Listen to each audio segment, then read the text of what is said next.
Hey, Amelia. Just wanted to come in here. Um, Quick reaction. It was a hell of a game. The Rams showed out against the Arizona Cardinals. They did what we've been waiting for. Matthew Stafford to OBJ, Cooper Cup, Van Jefferson. The running game was physical. That's what you got to do. Hey, what's up, Nathan? Um, it was a hell of a game. I got my Warner shirt on, my jersey on. I'm gonna go see the American underdog, the Kurt Warner story later on. But I just wanted to come in here real quick. It's been a busy week. Update on the horrible COVID stuff. So Sean McVay said all Rams players who were moved to the reserve COVID-19 designation or tested positive are vaccinated. So they would only need to provide 2 negative tests within 24 hours and apart in order to return. He also said that all players who did test positive are currently asymptomatic. As we know, OBJ was added to the list. Higby was released from the list. So I think he's good to go now. But it's a horrible situation. The NFL's reeling with all the players that are tested positive. We got to get through this. I hope OBJ is going to be available. For us to play. He's just starting to come on. Stafford and is getting a great rapport with him, and that's what we said. We had the rug pulled out from under us for the 49er game. He wasn't ready to play against the 49ers. And now you see the difference that he's had some time with us. He's got some rapport with Matt Stafford, and you see the huge difference. I wish he would have. Now we could play the 49ers. Yeah, Nathan. He says we can't afford players getting COVID right now. No, man, it's always a horrible time for key players to be out, COVID or not. But yes, man, we're on a roll. This is like I was saying. I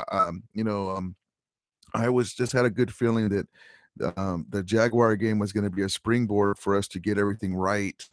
We came out. We lost Higby, we lost Ramsey. We lost a few others to COVID right before the game, and that didn't stop us. And that's what I expected us to do. When we lost Robert Woods, we were reeling, and he's a huge part of our offense. We're way better team with him, but I expected us to play better against the 49ers, and we didn't. But now, this is a young team. People don't realize we're one of the youngest teams in the NFL, especially in the secondary and in our defense. And it's going to take a little bit for them to, in growing pains and good experience of it. We got to keep putting the W's on the board. Without Jalen Ramsey, you props to the secondary, props to the young guys. We were even without Robert Wichelle, the rookie. And so, we got through it and we won the game, and our stars showed up. Defensive Von Miller was causing havoc. Donald was a monster. Floyd, props to Ashawn Robinson and my man, Greg Gaines, the speedster, shades of a young Kevin Green, scene number 91 run around. I love it. Big guy, and he's fast, man. He catches guys from behind. He got Kyler Murray, and he's done that to a few quarterbacks. I love him. He's got a ticker in him that doesn't stop. He's relentless. Love it. And then when we get Sebastian Joseph, hopefully we get him back. Those two in there interchangeable at the same time. Maybe put him in there. We're going to be a monster on defense. I'm looking forward to this secondary, using all that experience and playing the D Hopkins and the Cobbs and the great receivers that Packers have with Aaron Rodgers behind the control. They put that in their memory banks, and they have it on film, and they improve, and that's what it's all about. You guys aren't going to just step in, and we would love that, but they're not going to be an all pro. We just want them to see what the teams that we're going to play in the playoffs have. We've already played the Packers a couple of times in the last year in the playoffs and this year. And so the third time, a lot of people say, oh, the Packers are the best team. and the props to them. And right now they're one of the best teams, but it's hard to beat a good team 3 times, and that's what would happen if we faced them again. I don't care if it's in Lambeau. We've got film on it. We know what we need to do, and we're getting our players acclimated in the offense. If our offense is running like it was this Monday night, we could beat anybody, and we can blow anybody out. So big play offense, running game, stout defensive line, decent secondary play. Ramsey will be back. We're going to be awesome. Hey, Wild Man Samurai, what's up, man? He says everyone's going to test positive now. Just rough, but at least it's before the playoffs. Yes, man. Right when we're starting to hit our stride. But the one thing, like I said before you came on, McVay is saying that all the players that the Rams have on the list are vaccinated, and they just have to test 2 negative tests, and they can play. It says he also said all the players who did test positive are currently asymptomatic. So that's hopefully on the bright side. Higbee's going to be released too to play, so he'll be able to play. Hey, GB Val, what's up, brother? Thank you for coming in. Aaron Donald only Aaron Donald only goes to the podium after wins. That's a weak leader. Well, I look at it like this. Aaron Donald's a very emotional player. He's the quiet leader. He leads by example. On the field, though, he talks, and he gets himself going. If you ever see him when he's mic'd up, he'll say stuff, and he'll chatter with the guys to get himself going. But if he gets very upset because he gives his all, man. That guy, he's basically the Michael Jordan or Kobe Bryant of defensive linemen and defensive players, man. He's the best there is, and he gets emotional. He leaves it all on the field. The referees are not. Finally, we got a holding call against him, but it's ridiculous how he doesn't draw flags every game, man. And especially when we play the good teams like the Packers. I wish McVay would get in their ear before the game and say, "Hey, man, I hope your crew don't miss some big plays on Donald, man. They're holding him high, they're holding him by his head, sometimes his shoulders.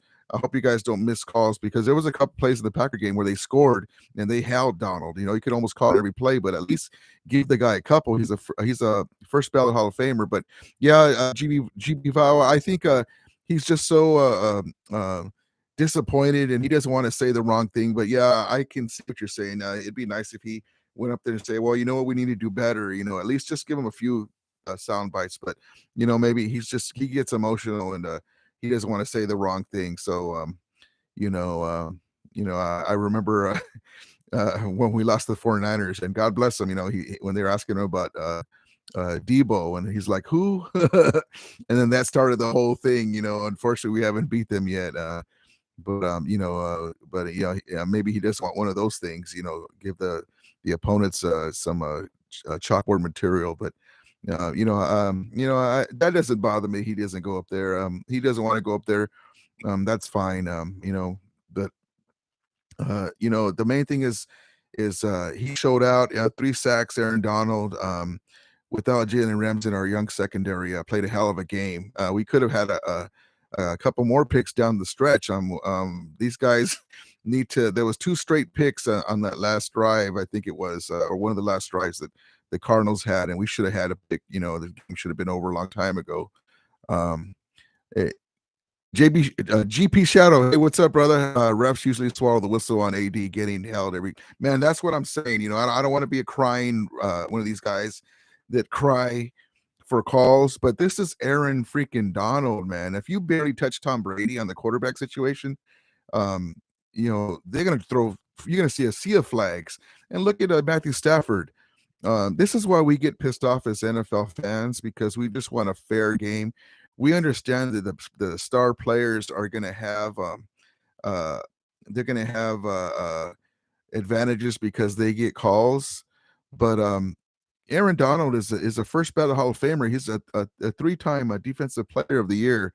you got to call that. You got to call some stuff. They don't miss it when he does stuff, And look at us, Matthew Stafford. They did a face mask on him, and they didn't. There was not one flag, and that would have we would have blew out the Cardinals, because that would have moved us closer. We would have got a touchdown on that play. Instead of a field goal, I think we got a field goal, but.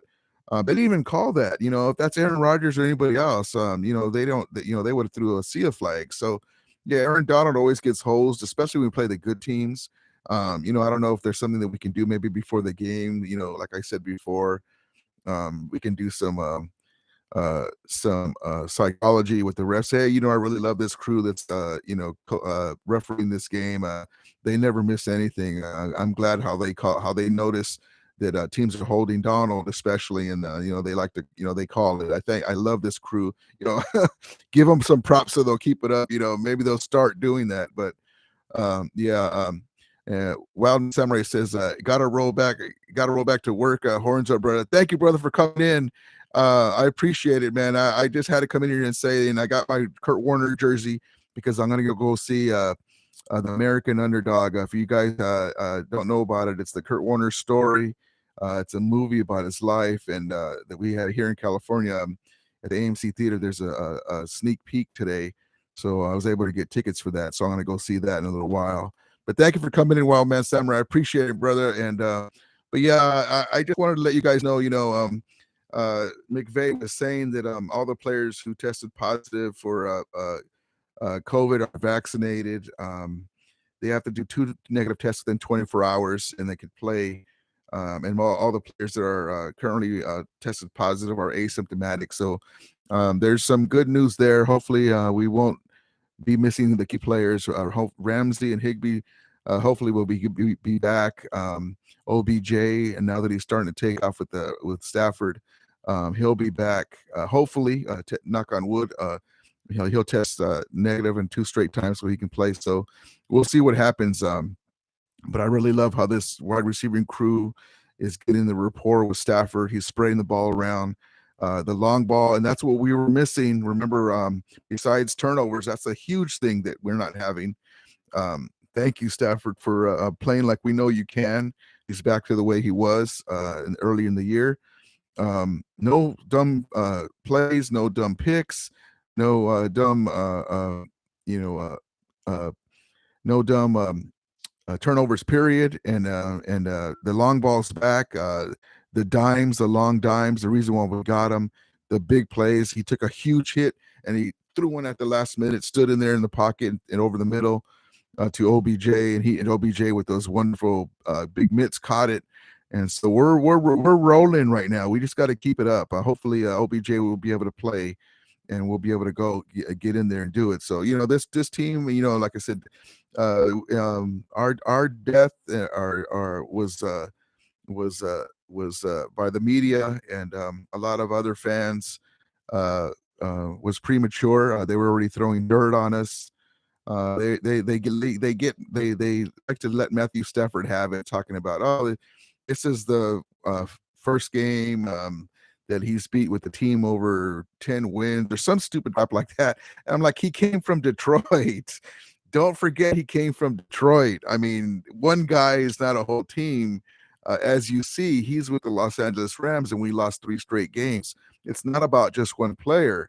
He's a big part of it. But, I mean, if you have a good team and they go into Detroit, and Detroit's reeling, and they have issues at head coach, and they're not a balanced team, of course you're not going to win. I wish I could be next to one of those analysts and say, well, hold on a minute now. If you're on a bad franchise, of course you're going to have stats like that. Get out of here with that. If you're on a bad network and you're an analyst, like, I would point to the guy and say, you're not going to be any good either. It depends on who you have around you. So of course, if a good team comes into Detroit, the Lions that he was with, most likely they're going to win. The Packers have give the example of the Packers in that division. The Packers have been better than the Lions for years, and it is surprising that they haven't won one game here or there, but that happens. But that's not surprising. He came from Detroit, so that narrative that they try to throw at Stafford is ridiculous. I understand what they're trying to say, the facts are that, but Detroit has been a bad team for many decades, and they did go to the playoffs. He led them to the playoffs a few times. They didn't win because guess what? The other teams were better. That's what happens. So look at us. We get to the playoffs in the first year with McVay, and I think we were better than the Falcons, but we lost against the Falcons. And you get to the playoffs and you can lose if you're not used to it, or there's a lot of factors. But if you get to the playoffs, sometimes you don't show up, or you have guys not play the way they're supposed to. I know that the Lions with Stafford were not a well-rounded team. There was with the times that they had a decent defense and an okay running game, they went to the playoffs. So I mean, other than that, they weren't any good, and they had coaching problems, and they had front office problems. So get out of here with that narrative. Matthew Stafford showed that he's a top 5 arm talent. He's at his best. When he's at his best, he's one of the best quarterbacks in the league. He can match anyone in the league. He's already outgunned Brady. We needed this game, and he showed up. So let's give Matthew Stafford his flowers. The media is quick to jump on him. Where is he at? They gave up all this for Matthew Stafford. They gave up Jared Goff and all these picks. Well, look, he showed up already a few times. He showed up against the Bucks. We beat them. He outdued Brady. That was his first big test. They were making a big thing out of it. It's a regular season game. It's an exciting game, and they're making a big thing out of it that about his past with Detroit. And we beat Brady. He showed up. Here's a big game. He showed up again. Without Matthew Stafford playing the way he did, despite how good our defense played, we wouldn't have won this game. Kyler Murray's a pain in the ass. He runs around, but luckily, like I said before, he's a shorter quarterback. And so we can, put your hands up, knock some balls down. That's what I've been preaching. Even with regular size quarterback, tall guys, it's hard to see over you. You can knock some balls down, get some turnovers, knock the ball away. But yeah, so I'm very proud of our team. We're right on track to get the division crown or a great seeding in the playoffs. Hopefully we can roll and win out, and we can get the number 1 seed and have the bye. So I'm very happy with that, with our team. We're at 9-4. We play the Seahawks. Hopefully OBJ can come back, and we can take that game, and we'll get a 10-4 and go from there. We can't fall asleep against the Seahawks. Russell Wilson's always dangerous. We just got to corral him, keep him in the pocket, and not let him get big plays, have him go the length of the field. And God bless our kick returner, Powell. I love him, man. He's a big weapon for us. I see him maybe breaking a couple in the playoffs. I see him maybe going to the house. That's a huge weapon that we've been missing. Thank God that we have him on special teams now. It's a huge difference. Just the added weaponry of a good return specialist. I love it. So props to him. Props to Gray Gaines. Hell of a game. I'm glad we showed up, and we played a full game this time. And at the end, we were horrible though on outside kicks. That was horrible. But whatever. We got the win. It's all that counts. Aaron Donald closed it out just like he did in the beginning. And so yeah. Oh yes, hey, GP Shadow, thank you for shout out to Money Matt Gay, man.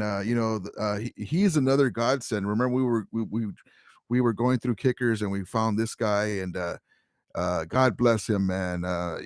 Clutch kick, 55 yarder right through the uprights, man. That's going to help out when we get in the playoffs. So God bless him. And this team, like I said before, we're make no mistake, we're missing Robert Woods, we're missing Cam Akers, but we have a lot of talent on this team on both sides of the ball. We went through a little lull, and it's just like the Bucks last year. Tom Brady looked like crap a few games last year, and then picked it up, and they ended up winning the Super Bowl. Matthew Stafford went through his I'll call it a slump a little bit. He was off. I really think that he was a little banged up. I think that his back was a little stiff because he said, he was listed as sitting out with back injury in one of the designations one of the weeks. So I think he was a little banged up. He's a warrior, as you saw him taking that hit and throwing that ball down the middle. I love Matthew Stafford, but I think he was a little banged up, and that caused him to be not accurate. The pick sixes, that's different. That happens. Just we could have tackled him before they got the touchdown, but that happens. That hurt us. But I think his accuracy, where he was overthrowing guys and missing guys, I think that had to do with him being banged up. But quarterbacks have up and down plays sometimes, and so I'm glad he's back on track. Those were dimes. Only a handful of quarterbacks could make those throws that he did. So hey, Pale time, my brother. Matthew Stafford is advertised, and I want to say this real quick. There's a narrative. If the Rams are all in today, the chips are in.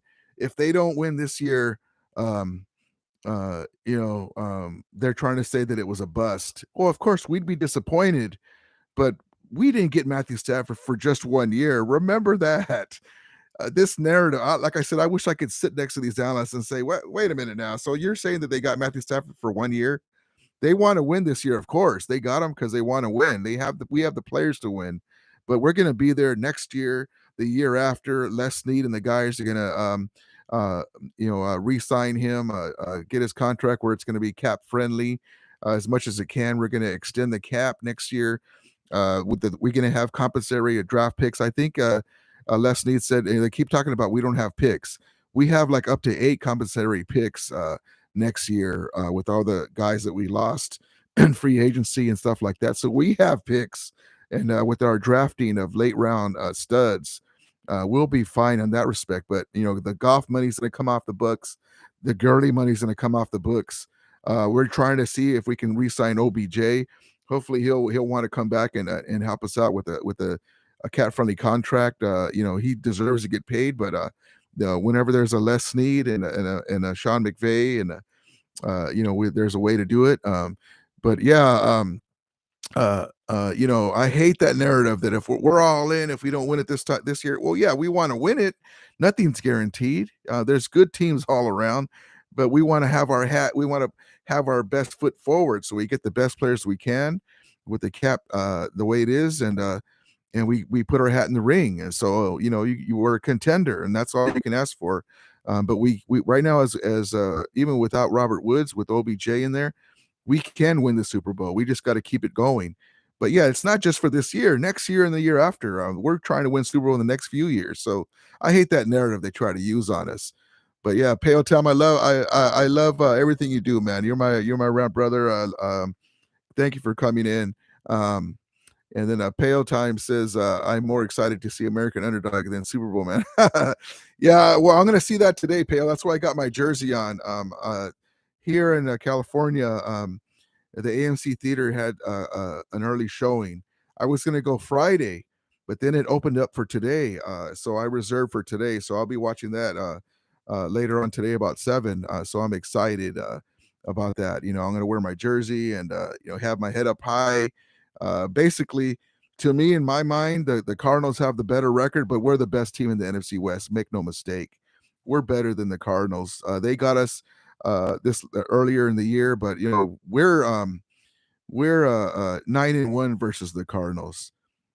So they're our little brother. So make no mistake, and props to them, props to their season. They have a hell of a team, but we're better than them. I'm just going to come out and say it. We're better than them. They have the record, but we're a better team than they are. They don't have an Aaron Donald on their line. They don't have a Jalen Ramsey in the secondary. In my mind, Stafford is a better quarterback than Kyler Murray. He's had a great season. He's a mobile quarterback, but he doesn't have the arm that Stafford does. He's not as durable as Stafford is. Stafford, even in a 13 years in the league, he's taking some pounding, and he still gets up. He's Ram tough, baby. He's not going to go out like that. So Kyler Murray, as great he is, he's very fragile. He's a little guy. So besides being short, he's smaller, so he can get hurt. Luckily, Colt McCoy was able to rescue them and hold the line. I was hoping that they would have lost a couple of games, but at that time we were struggling and finding our way, so we didn't take advantage of it. But Peo says, enjoy that movie. It doesn't come till Christmas Day where I live. Oh man, well, that's gonna be a hell of a Christmas gift for yourself, man, to go see it. And no spoilers. No spoilers. We'll see what happens. But yeah, man, the Kurt Warner story, uh, the guy's bagging groceries. The Rams didn't leave him. The Rams left him unprotected when the Jaguars came in for the expansion draft. They didn't know what they had. Uh, the Jaguars could have had him. We left him unprotected. They didn't take him, and so we brought him back. Trent Green goes down with the horrible hit down low in the preseason, and I remember being on the phone with my buddy, and I was like, "What? He's hurt." And I remember Dick Vermeil crying and saying, "We're going to play great football. We're going to rally around Kurt Warner," and the rest is history. The man took off, and just trials and tribulations. Him and his wife. His wife had some tragedy with her parents, and he helped get him through. He has a special needs son as a stepson. That's a wonderful young man, and he's just he's a Christian. He loves God. He loves his family. He loves his football teams, and God bless him, man. It's a hell of a story, and of course, it's the Rams. The Rams have been part. This franchise is an iconic franchise, and in my opinion, I'm a Rams fan, so I'm a little biased, of course. But you know, this franchise, the first team to have emblems on their helmets. When they painted a ram horn on those leather helmets, the first team to have their playoff games televised, the first team to have their home games televised, the first team to one of the first teams, I believe it was the first team, but to employ to have black players a year before Jackie Robinson went to the Dodgers, 1946. Woody Strode and oh man, I can't remember the other guy from UCLA. It'll probably come to me, but the first team to average 50 points a game, on and on. And they made the fearsome foursome. We're riding with JFK. There's a famous picture of the fearsome foursome riding it with JFK in a convertible. Rosie Greer was a big JFK supporter, and he was there at a few of his speeches. As a matter of fact, he killed he was a big political guy, and the fearsome foursome made records. Heaven Can Wait, an old school Rams movie, another one with Warren Beatty. It's a slow movie, but Deacon Jones is in there. This franchise, they make movies about it. So make no mistake, we're an iconic franchise. Don't let nobody say anything about that. We don't have a lot of hardware. We got 3 NFL championships. One of them's a Super Bowl. We won with Cleveland Rams, NFL championship 1945. Los Angeles Rams were the first pro franchise to win a championship before the Dodgers and Lakers. 1951, Los Angeles Rams NFL champions. St. Louis Rams Super Bowl. We have 3 NFL championships along with the Super Bowl. So make no mistake, this is an iconic franchise. If you go to the Hall of Fame, we're one of the teams with the most Hall of Fame players and coaches. It's almost like a who's who of it's like a Rams celebratory Hall of Fame because we got so many Rams in there. So make no mistake, this iconic franchise. Be proud, Ramelia. This is a hell of a franchise. We don't take a backseat to nobody. You want to go running backs? Eric Dickerson, Marshall Faulk, Dick Night Train Lane, on and on. We got quarterbacks, Kurt Warner, Roman Gabriel, Van Brocklin. My favorite quarterback growing up was Jim Everett. He didn't get he had like a 4-year run where he was really good, and the team went down from there. But on and on. Receivers, Isaac Bruce, Henry Ellard, Crazy Legs Hirsch. That we don't take a backseat to nobody. The fearsome foursome on defense. We don't take a backseat to anybody. The Rams all-time team will be can play with anybody. Like I always tell our 49er brothers, yeah, you guys have 5 Super Bowls, Joe Montana, Jerry Rice, but I take the greatest show on turf teams, and I'd match them up against those 49ers, and let's see if Joe Montana can come back down 4 touchdowns in the fourth quarter. We'd never be able to see that matchup, but I take the greatest show on turf teams with Ricky Pro and Oz Hakeem and Torrey Holt and Isaac Bruce, Marshall Falk against any 49er Super Bowl team. I'm sorry, I respect Joe Montana, but they have the hardware, but our best team against their best team, we would have a good advantage. Bob Waterfield, thank you, JP Shadow. Um, Pale says, when the Rams were in St. Louis, did you have the same passion for them? Yeah, Pale, I was hurt when the Rams left, of course, like my brothers in St. Louis when they came back to Los Angeles. We always called it loyalty over location. That you can't help where your team's at. And so, and I've had Ramelia, Ram family, in other words, comment on my videos. Some of them are from Guam, Vietnam, Hawaii. We're all over, but yeah, it hurt me when the Rams left, but it's always loyalty over location. But yes, I always passionate about my Rams. That's why it hurts me so bad when they lose, and it hurts me so bad. That's why I have this immense hate for the 49ers. I respect the franchise because they've had a great success against us, and they've been, the Bill Walsh years have been great, but I hate the 49ers with a passion because I'm a huge Ram fan. And Peo says, 99 is the year I became a Rams fan, and it was cool. A movie got made about that year. Yeah, man. The 99 year was magical year, man. 98 was so bad, and then 99, it was just a magical year. It was so fitting that we won the Super Bowl and the way that we did. Mike Jones making that tackle, unbelievable Super Bowl. And then Pale Time says, if you could spend a day at Disneyland with anyone in the Rams organization, who would you pick? Great question. I love to, you know what? There's a few players that I would love to spend. Aaron Donald, uh, Matthew Stafford. Um, uh, let's see. Robert Woods, I love him, but I would love to spend it with Les Snead. or McVay, both of them. If I'd love to just pick their brain and also give them some ideas that I have. Um, I would ask Mac McVay about his relationship with Shanahan and and I know it bothers him when we lose the 49ers, but just I would just like to pick their brains and these two guys, Les Snead and Sean McVay.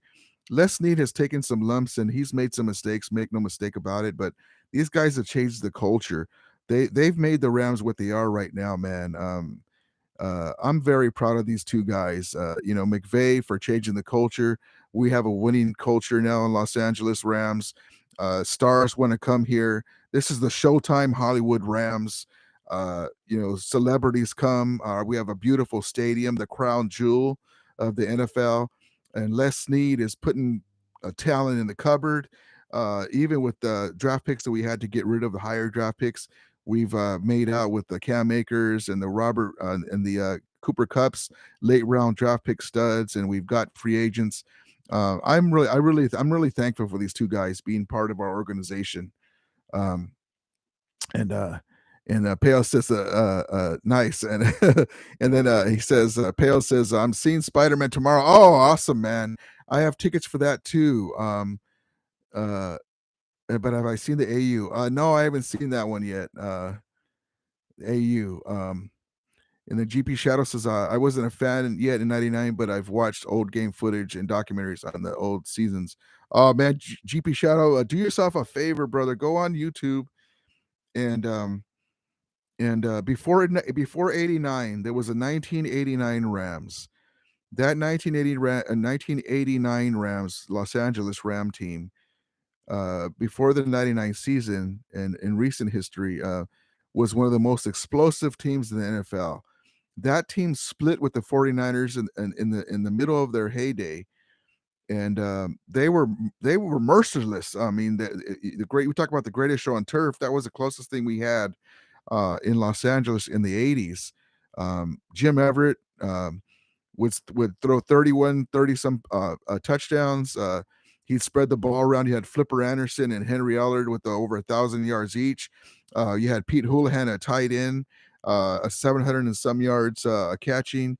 They were doing commercials already about the Super Bowl. I remember CBS had a commercial and they were showing the Rams in slow motion and in black and white, and it was fading to color, and they were showing the Rams highlights and Henry Eller doing the cabbage patch in the end zone after a touchdown. And the Rams were expected to make the Super Bowl, and they would have made it, except for when they played the 49ers, they were rested and the Rams were beat up because of the wars and on the road beating the Philadelphia Eagles with Jerome Brown and Reggie White. We beat them on the road. Then we go over to New York and we play LT with Bill Belichick, a defensive coordinator, and we beat them on the road, only to have to come to Candlestick and wait for and the 49ers were waiting for us, and we're beat up. We have 3 starters hurt on the offensive line from those wars before in Philadelphia and New York. And so the 49ers defense was able to get in on Jim Everett, but we took the lead 3-0. Jim Everett threw a bomb to Flipper Anderson at the last minute. The great Ronnie Lott, USC. I'm a USC football fan, knocked it away, and that was it. They blew us out 33 to something or whatever. But you know, they just beat us because we were banged up. But that team was amazing. The 1989 Rams. Look at the stats on the receivers. Running back Greg Bell was a hell of a running back. Awesome. But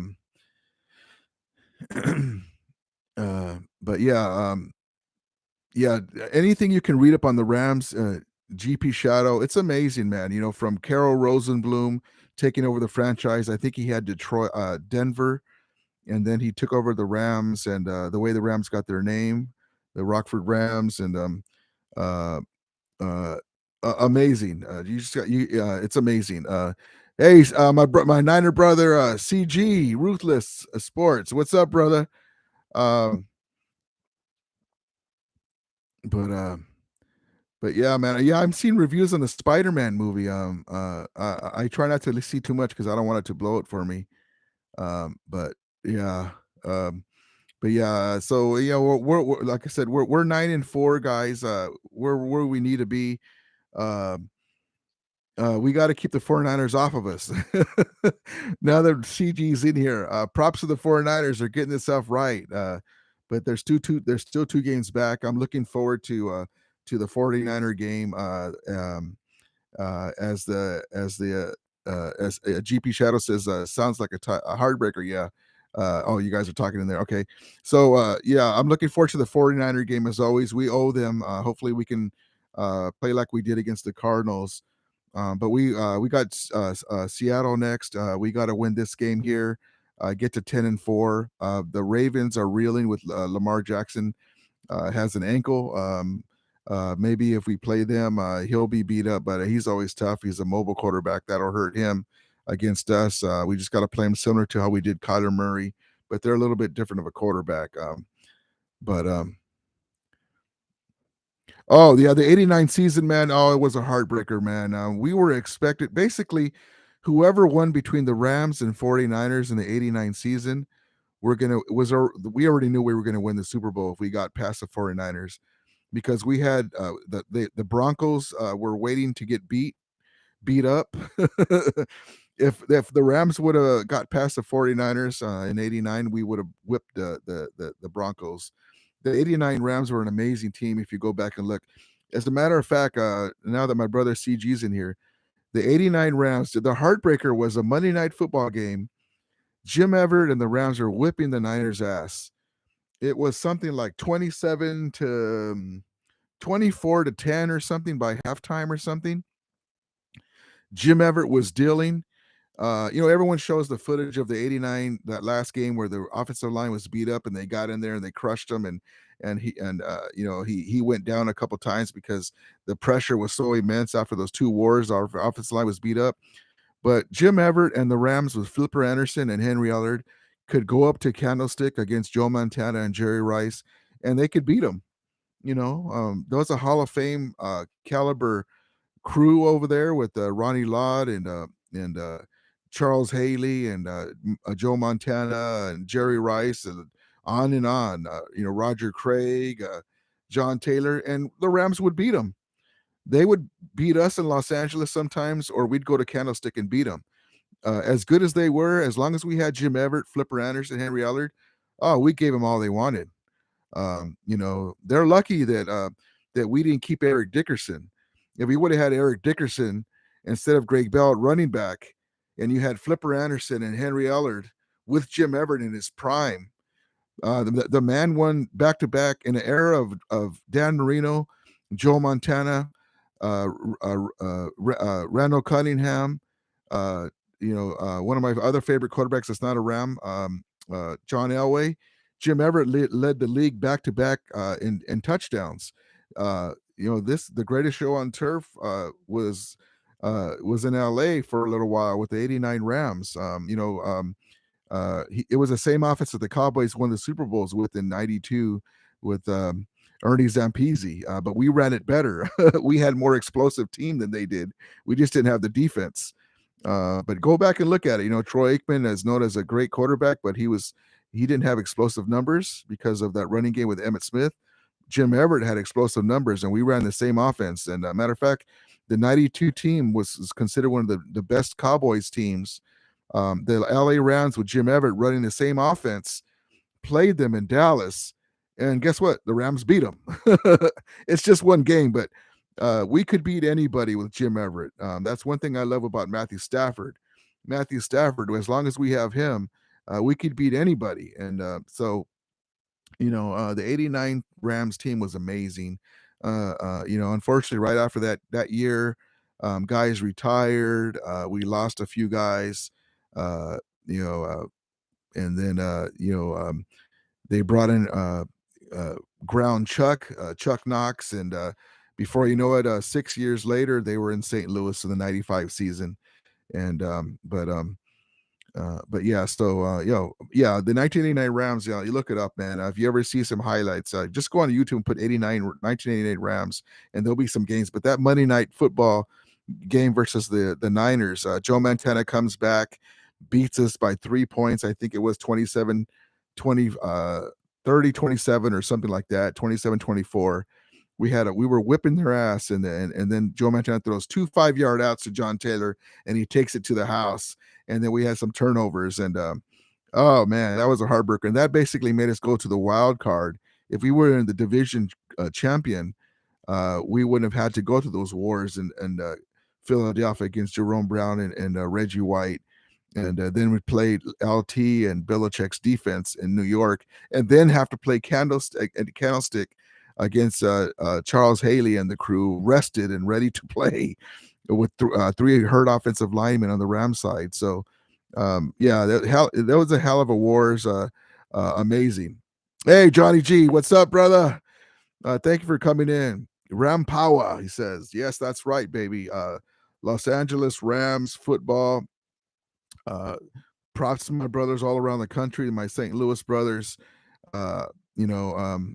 This is where we want to be, guys. This is what we were waiting for. We got the game that Stafford was brought in for. He delivered, just like he delivered against the Tampa Bay.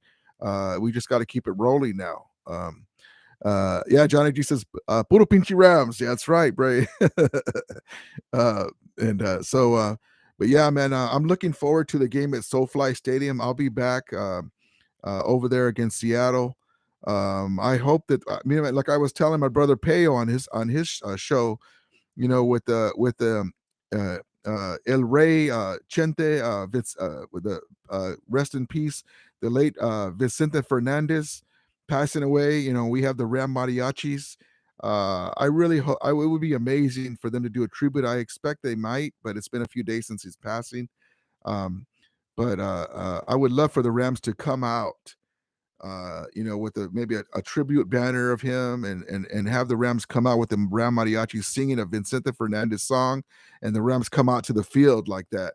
That would be amazing, man. I would just wish there was somebody I can contact. That would be awesome, for them to do that. Uh, Rest in peace, El Rey, Chente, Vicente Fernandez. I dedicate that Ram victory against the Cardinals to Vicente Fernandez. Amazing win, and yeah, that would be awesome. But yeah, GP Shadow says my dad is old school fan, but fell off when the Rams left LA. Glad you know what, GP Shadow, I'm glad you said that, man. I helped bring him back in 2016. God bless you. I'm glad you said that because you have a good point, and I'm going to tell you a little something. When the Rams left Los Angeles, uh, it hurt a lot of us. Of course, your team leaves, but when a lot of teams, so a lot of fans get hurt, and they, that forget them. A lot of us, you go into this. Okay, so you're Los Angeles Rams, right? The first year they left, oh man, they're leaving really, and then they show in the dead of night, the St. Louis officials came and they lured Georgia from the. I'm going to say this, the woman who's shown to be nameless, the Rams owner at that time, with a hell of a deal, 250 million to leave. They gave her a state-of-the-art stadium and facilities, practice facilities, uh, something that Al Davis could never get with the Raiders. All that lawsuits and NFL lawsuits, and he never got them a stadium. So she got them a stadium. They left, and then the first year in St. Louis, I went into uh, uh, uh, a sports merchandise store, and I saw St. Louis Rams, and I'm like, it's Los Angeles Rams, and now it says St. Louis above it, and so it was hard. It was hard, but uh, you know, uh, a lot of bad blood because even when we won the Super Bowl, I'm gonna let you guys in on something. I've said this before, but so you have the Rams winning the Super Bowl. All of us Ram fans in Cleveland, and like I said, I have Ram brothers in Vietnam and Hawaii and Guam and all over the country that come on and comment on my videos. We're all watching, especially Los Angeles, and instead of saying, and to all the Ram fans everywhere, all across the country, Los Angeles, wherever, even if she didn't name us, fine. This is for you, right? Instead of saying something like that, this broad says, see, I knew I did the right thing moving the Rams to St. Louis. Oh man, that was a knife in the gut, man. So for us Los Angeles Rams, SoCal Ram fans. So after that, a lot of guys, a lot of fans were hurt and pissed off, even though in the greatest accomplishment that the Rams could do in modern football was win a Super Bowl. She couldn't help herself. At that time she's older, and she's excited, and that's her hometown. But you don't need to do that. But yeah, so I was like, I kind of looked at it, and then we looked at my buddies like, whatever, who cares what she has to say, but a lot of people didn't like that in the Southern California. So when the Rams came back and they had Jeff Fisher and we were struggling to get over the hump, it was a hard sell for a lot of OG Ram fans. Even though a lot of us were loyal to over location, we still were Ram fans, but we were hurt about that because she's still, even at a time to get the Ramelia together, and hey, this is for all Ram fans all around. I knew I made the right decision, she says. So, yeah. So there's a lot of people feel like your dad, GP Shadow. So don't that's great that you brought him back. We can't help who our owner is.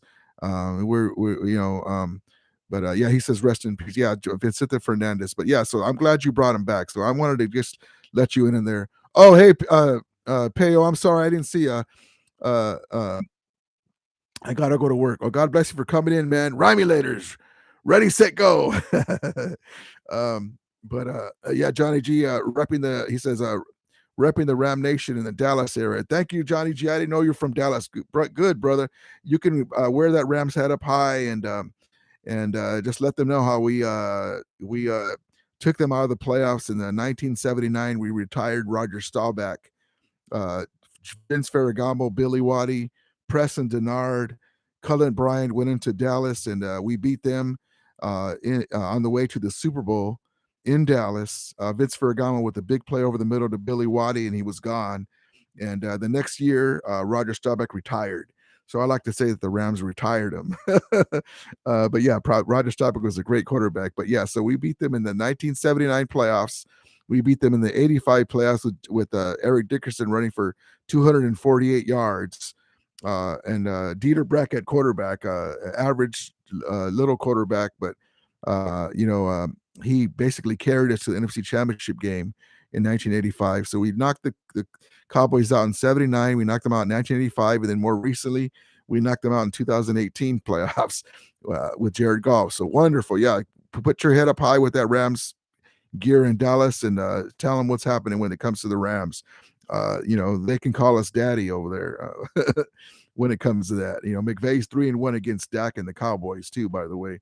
And Johnny G says, I'm from LA, but moved to Dallas, Fort Worth a couple of years ago. Oh, awesome, man. Awesome. Dallas and Fort Worth, that's an awesome place too. Yeah, man. You can wear your gear proudly up high because, Rams have had great success against the Cowboys. And so, and matter of fact, on that note, Tex Schramm came out of the Rams front office, the architect of the Cowboys, the Cowboys Tom Landry teams. He was the Cowboys GM when they started when they won a couple of Super Bowls, and he came out of the Rams front office. Tex Schramm, the Cowboys GM. Matter of fact, Pete Rozelle came out of the Rams front office. So like I said, the Rams are an iconic franchise. Hey, William Blockson, thank you for coming in, man. Appreciate it. He says, I want the Rams to bring back Bobby O.B. Jr. and Cooper. Yeah, O.B. Jr. Yes, man. Hopefully OBJ will be okay with the testing twice negative for COVID, because McVay says all the guys that are on the COVID list are asymptomatic and are vaccinated. So if they get 2 negative tests, they'll be able to come back. Higby's back. I believe Ramsey will be coming back for sure. And Johnny G says, yeah, we own the Busta Cowgirls. Yeah, there's a YouTuber I go on. His name is Mark Holmes. I thank him for this Super Bowl trophy here. He hand makes these Super Bowl trophies. It's a wood trophy and he hand makes it. And so I've been on his channel and I give him a little, he likes to talk smack about Matthew Stafford, and I go in there and say, hey man, well, your guy Dak Prescott is a hell of a quarterback, but he's 1-3 against Jared Goff and the Rams and McVay. So we go back and forth, but yeah, I can thank him for this Super Bowl trophy here. And I have it in respect to the 99 Rams. And I got another one too that I gotta put up somewhere. I'm gonna try to get 3 of them because the Rams are 3-time NFL champions. So I'm gonna put 3 trophies back here. And but yeah, so like I said, they're 1945 Cleveland Rams NFL champions, 1951 Los Angeles Rams NFL champions, the first team to win a pro NFL franchise in Los Angeles to win a NFL championship, the 1951 Los Angeles Rams. 1999 Super Bowl champion, St. Louis Rams. So 3-time NFL champion are the Los Angeles Rams. So thank you guys for coming in. I appreciate it. It's been a busy week. I'm very proud of this team. You guys keep your head up high. This is where we wanted to be. We're 9-4. We've gone through some trials and tribulations on the injury front. God bless Cam Akers. If we can get him for the playoffs and use him moderately, don't overwork him, but he's a big time monster in our running game. If we had him right now, we'd be unstoppable because that guy is something else. Our running backs are great. They do a decent job. Sony Michel, props to him this last game. He was a beast. He's not known as a physical runner, and he gave it to him. But if we had a Cam Akers, oh boy. At the end of the game when we're trying to run the clock out or we're trying to drive for that winning score, he's dragging fools or he's shaking and baking and he's gone, So that's what we're missing. Hopefully we can get him back and we'll use him moderately. We're not going to overwork him if he does come back. But just make no mistake, guys. We want to win the Super Bowl this year. but this is not, we have Matthew Stafford for a few more years. We're going to rework his contract at least 3 to 4 more years. So we're going to be Super Bowl contenders. Of course, we want to win this year because it's at SoFi Stadium. And I haven't said this as the end of my video because I'm going to be leaving soon. But again, thank you guys for coming in. But the NFL experience, I hope to see some of you guys for the NFL experience, because regardless if the Rams are in the Super Bowl, of course we want that and I expect that. They're going to have the NFL experience here in SoFi Stadium, where they do all the where you can kick footballs in the field goals, and you can throw footballs and get merchandise and see concerts. Hopefully, you guys will be able to come down. I'd like to meet some of you guys. I'm gonna be there for sure. So I'm looking forward to that. The NFL experience in California, and so but yeah, and but yeah, so oh, I see Johnny G, Georgia. Murder Rose Blue Sun was yeah. So Johnny G, yeah. So there was some things around Carol Rosenblum. He drowned and passed away that way. He was a big time swimmer in high school, and he was an older guy too. And so the way he passed, there has always been some kind of rumors about that would happen. And his wife, who shall not be named, took over the team. She alienated Carol Rosenbluth's son, and I'm talking about the Rams owner, Los Angeles Rams owner. Was supposed to take over the team because, of course, you're going to leave your baby, your franchise to your sons.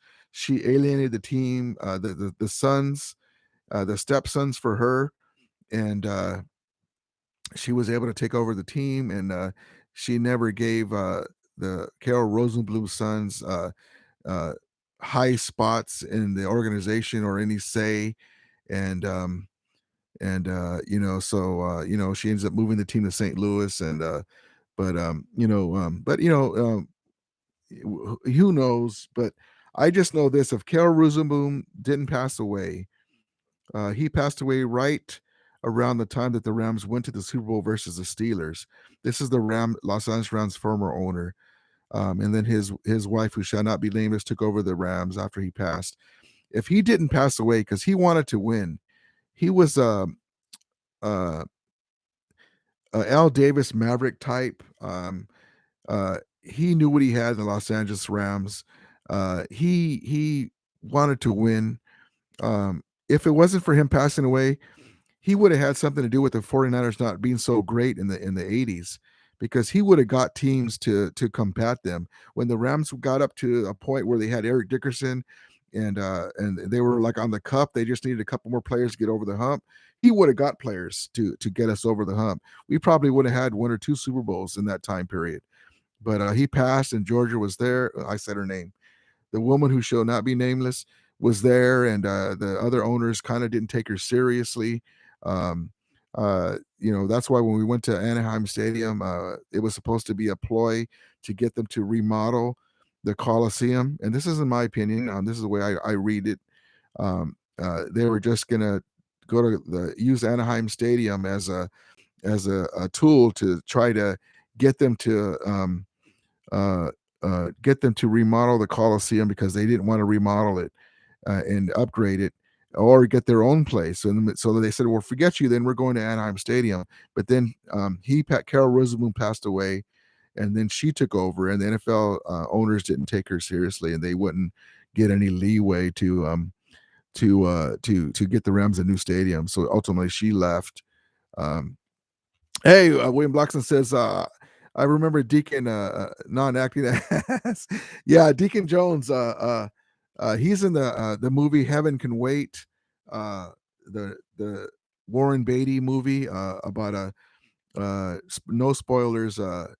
He's a billionaire, and also at some point in the movie, um, how can I say this? The Rams are involved. Deacon Jones is involved. There's a Ram quarterback involved. I'm just going to say it like that. No spoilers. It's kind of a slow moving movie, but because it's the Rams, it's cool to watch.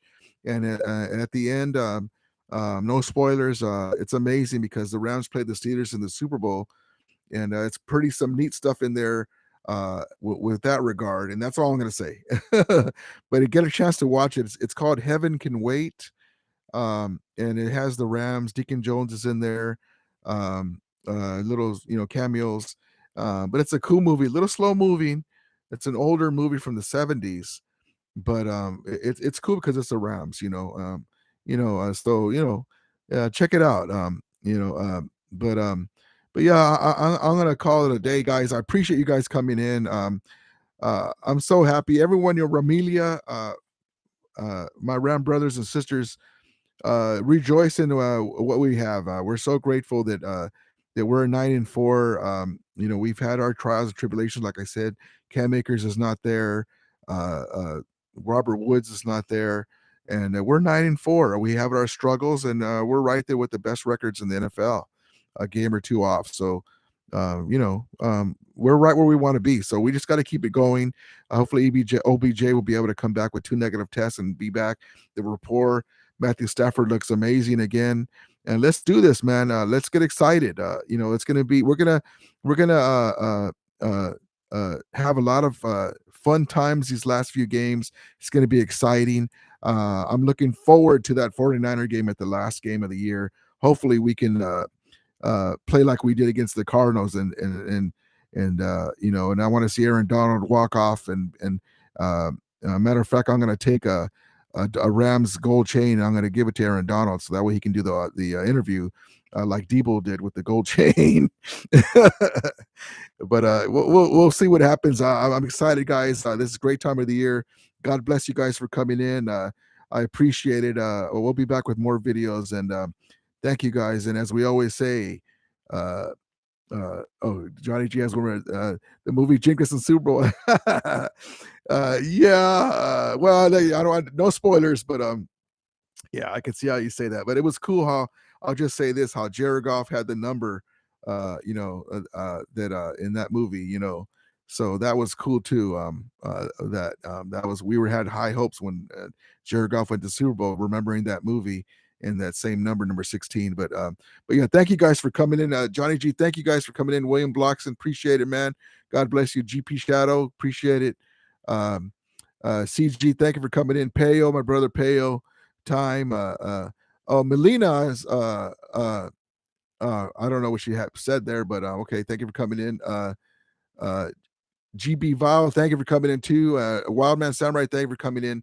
And Nathan Clement, thank you for coming in, brother. I appreciate it. And thank you for this has been fun. If you get a chance, hit the subscribe and like buttons. It helps me out on my channel. Check out my other videos, and props to everybody. Ramelia, this is the time to be proud. If you get a chance, watch that American Underdog Kurt Warner movie. I'm gonna see it today. I'm excited. So I got my Warner jersey on backwards, so you can see my brother's name on here, Warner. But yeah, thank you for coming in. I appreciate it, guys. Hit the like and the subscribe button. I appreciate it. Helps me out. I'll be posting more videos. I'll be having SoFly tailgating from SoFly against the Seahawks game, and more Ram mariachis. And as we always say, may the Ramelia be with you, and Ramulators, mount up.